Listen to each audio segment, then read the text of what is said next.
let's get into your life. Your wife was born in 73. Yes. I have a quick question. It says, enjoying the celebrations of Carnival. Explain Carnival to me. Well, it's a festive time during just before Lent, just before Ash Wednesday. So in America, it's called Mardi Gras in Louisiana. In Trinidad and in the Caribbean, it's called Carnival. It's around the same time as Mardi Gras in New Orleans, right? Uh, it's costumes, it's dancing, it's excitement, it's calypso, it's soca. It's just a fun time for 2.5 days. Right. Well, the reason I asked the question, I was watching on the internet yesterday a thing about traveling, and it showed Carnival, and Yep. it was a very festive time. They had costumes on, they had masks, and they're beating the drums and the cans, and it looked like a great time. So that's where it was. It's about the same time as Mardi Gras, huh? That's correct. Right. Mhm. Well, that's great. Now, uh, let's get into the most important part. Okay. Uh, your beautiful wife, it looks like, I hear, was a big Michael Jackson fan. She Oh, loved old yes. movies, Oh, yeah. and and she loved watching Turner Classic Movies. So she was really somebody who enjoyed life and music and then the fun things. Absolutely. But her passion was cooking. She loved to cook. She loved trying different recipes and just perfecting it. Mm. Even though she would make a brand new dish she's never done before. To me, it came out great, but she was a critic of herself where, oh, I could have added a little more spice here, a little more, a dash of uh paprika here or cayenne, but her passion was just the love of cooking and preparing different meals. She would show me, she would find these recipes and say, "Hey, Tesfa, what do you think about this?" I'm like, "Okay, sure, let's go for it. But let me know what you need. I'll go get it in the grocery." Well, So, but yes, she loved her Michael Jackson. And I have so many albums here behind me, and box sets of Michael Jackson's concerts and stuff. When Michael Jackson actually came here in Georgia, that was one of our first concerts together as a married couple. It was in 2011. We got married in 2009. So in 2011, Michael Jackson, I think, came here. It was out in, I think it was at the Brave Stadium. I couldn't remember offhand. I have to look it up, but it was a fun time for her. She really enjoyed it, had a great time. This is before he passed. So, so you uh, so you all got married in Vegas in 2009. yeah, it was like I'm sorry, this is 2009, 2011, because Michael Jackson passed away. Okay, so it was like a tribute. I'm sorry. Yeah, it was a tribute to Michael Jackson. I'm sorry. It was a tribute to Michael Jackson, and yeah, so we went out and she had a great time. Mhm. Okay, and then uh, about a year later, your son Lima came into this world, and that was another high point in her life. Yes, her proudest moment. Her proudest moment. She was so happy, because she thought she couldn't have children, you know. Mhm. So when Liam came into this world, it was her, joyous moment of her life. Her world just revolved around Liam and I. She Mhm. didn't care about anything else but just us, just Liam and Mhm. her husband, and um, she didn't care about what we had, money or material stuff. All she focused on was her son and I, and Well, it she. was a magical moment for her. Mhm. Um, Okay, and then we go but and be then yeah, we come upon when things all changed about 6 months Yeah. later. So She 6 months late, right. So 6 months later, after Liam was born, she was diagnosed with what's called ulcerative colitis. And for people that don't know what ulcerative colitis is, we didn't know at the time. It's basically the inflammation of the lower intestines. It's basically ulcers that form in the lower intestines that, becomes, when it flares up, it's very painful. And bowel movements are very, very frequent. It's an autoimmune disease, okay, autoimmune condition.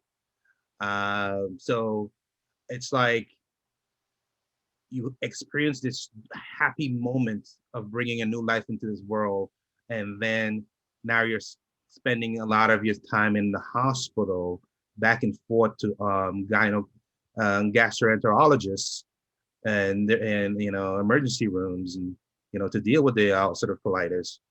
That many times she's bedridden, because she's in pain and whatnot. But at times when she's not in a flare, she's a normal person. She's functioning. She's able to do fun things and go to the park and um, go to the beach and just enjoy life. But when it flares up, it's really bad, unfortunately. So, I mean, she just had a rough time throughout our marriage until that dreadful day when we found out in 2018. Not only she had ulcerative colitis, but was diagnosed with what's called leiomyosarcoma.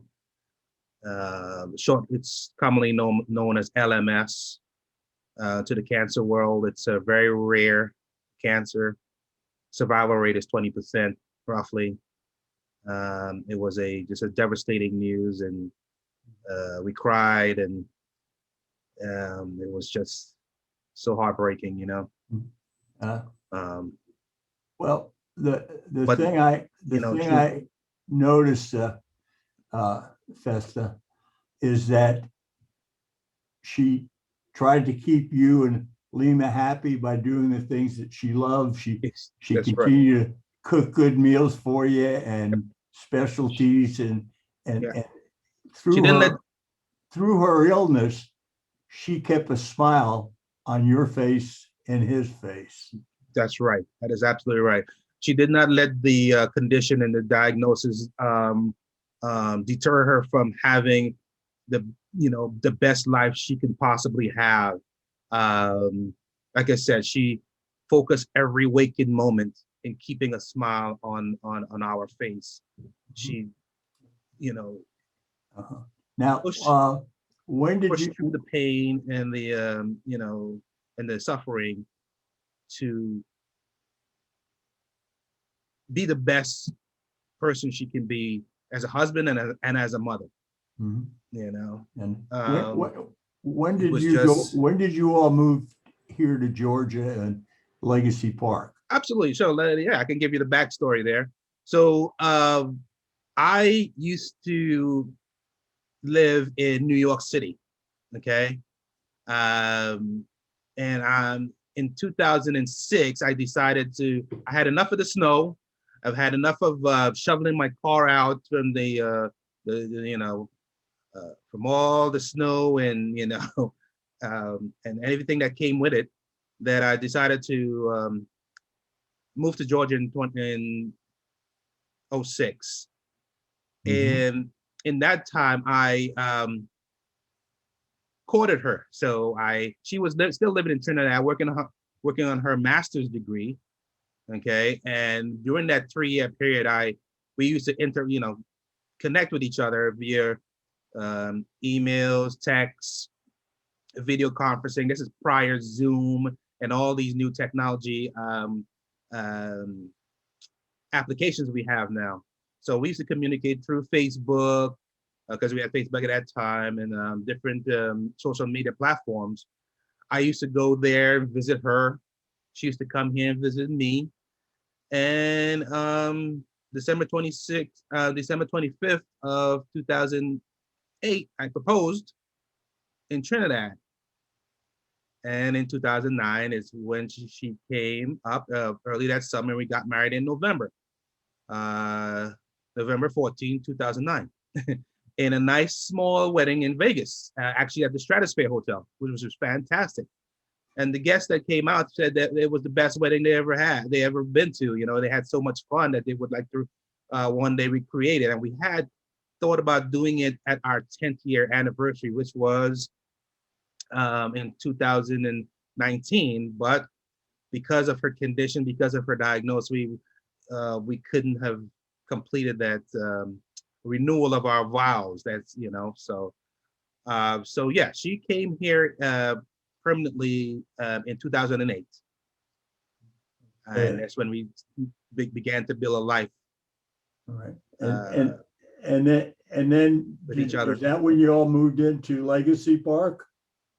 Yes, in Legacy Park. Yep.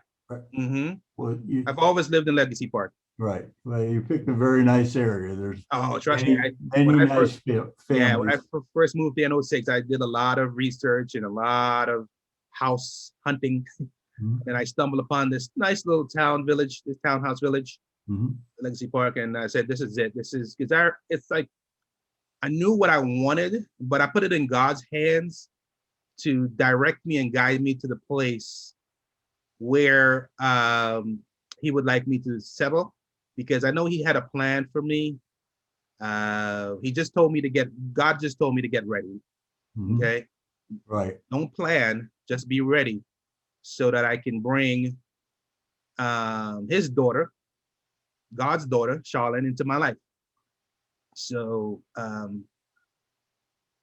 that's what happened. Well, that's the timeline there.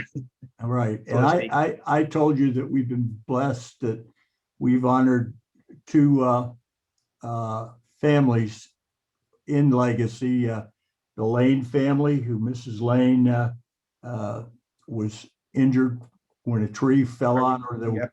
Back when we had that beautiful snowstorm about 4 years ago. And yeah, then a gentleman, Rob Tillis, and he was such a gentleman. And one of the things his wonderful wife did, they asked people to any donations to send them to HOG.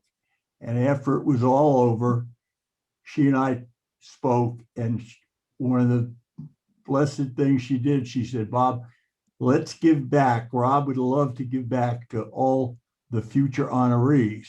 So on the Rob Tillis Foundation, we already have $350 in the account, which we have her, Jennifer, and I have used that figure. Mm-hmm. And everything. So that's the kind of area. And I know you know this. Cindy Daniels has been a wonderful lady in helping you and I to get together, and then Joanne over there, and a couple other wonderful ladies. So you couldn't have found a better area to move you all to as God was getting you ready for October 29th, 2020, when Sharlyn passed away peacefully. Mm-hmm. So I'm not sure if you knew how Sharlyn met Cindy. You know, she was a scout mom, right? Oh, what? Sharlyn was a scout mom? Yes, she was. And Cindy was part of the scouts, right? Right. Because Liam is a Cub Scout. He's actually a Webelow right now. But we started off as Tigers. And that's how we met the community, the scouting community. And when Sharlyn was diagnosed with cancer and had to go to Northside, because, you know, Cindy works for Northside, she would take her, you know, she would take her to her appointments, her chemotherapy appointments, you know, which was just a blessing for Cindy to offer to do that for us, you know, so. And she did that for several occasions, you know, until she had experienced some health issues with her in her family. So um, she wasn't able to continue to commit to taking her. But yeah, so we were just totally blessed by Cindy during that period. Well, Cindy is a wonderful lady. I spoke to her again this week, and I'm looking forward to talking to her and talking about how we got together with yourself and everything. So, how is Lima done since Mom has passed? Well, surprisingly, he seems to be a strong kid. Children deal with the loss of a parent differently. So as I watch him and as I monitor him, he seems to be coming to understanding that we all one day have to leave this earth. Sadly for mommy, it was a little too soon, but he's adjusting pretty well. Of course, there are times he misses mommy. He tells me, I miss mommy. I wish she was here. And I would just give him a hug and say, I wish mommy was here too. And but let's do something that mommy likes to do. Let's try to maybe prepare a meal, or let's try to play a game that you and mommy liked. Um, but he's adjusting. He's adjusting. Uh, And no real outbursts or any right. type of Is he a good answers student or anything like that. But he's a strong boy. He told me when she first passed that daddy, don't cry, I will take care of you. And that pretty much tore me apart. Like, wow, these children are like, they're so aware of their environments. Let's remember, he told me, let's remember mommy. um let's think of happy thoughts. That's what he told me the day when she passed away. And I was just bawling. Mhm. Well, Tears just started flowing, and Tesfa, it was just is he a good so student? eye-opening of how aware and strong he was. Okay. Well, you were finishing up. I asked a question. I apologize. Is he a good student? Oh yeah, absolutely. Of course, there's always room for improvement, always. But he's, his teacher said he's well behaved. He listens. He does his work. Some of the work he may miss, but he makes it up by completing it later on in the afternoon when he attends after school program, or when he comes home. I make him finish off whatever he wasn't able to complete. So, but so far so good. He's doing really good. Again, like I said, I had a conference with his teacher, and she said he's very, very well behaved and so helpful. And it's just a pleasure to teach, is what they told me. A great pleasure to teach. That's outstanding. I missed something. Did you say he's now an Eagle Scout? No. He's a wee below. Yeah. Oh, okay. He's not an Eagle yet. Yeah, you gotta. That's past boys. He hasn't advanced to Boy Scout just yet. He still has Arrow of Light, and then he will transition into full Boy Scouts, and that's when they do their Eagle Scout project. Right. Okay. But right now he's just a wee below. Okay. I thought he was too young to be an Eagle Scout, and that's why I was double checking there with you. No problem. Tesfa, we're gonna continue until the 13th of April, and stay in touch with you and talk to you, and hopefully we will start seeing some gifts coming in to HOG and everything. But Did you? I want to say truly from HOG, we love you, and Thank you you so had a much. beautiful wife, and she left you and Lima together, somebody for you to love and watch grow up. And guys, I know on a daily basis will always have her in your heart and always think about her. So I'm excited for HOG to be working with you and helping you, Tesfa. And I Thank you so much. only pray Really for appreciate the best things to happen to you guys, you boys, and everything. But you know, we're going to talk again. Absolutely. We'll have you at the where we do the filming on the 13th of April. We'll ask you to join us and everything in Lima. So let's stay in touch. Okay. And And all I can say is God loves you. He's watching after you two guys.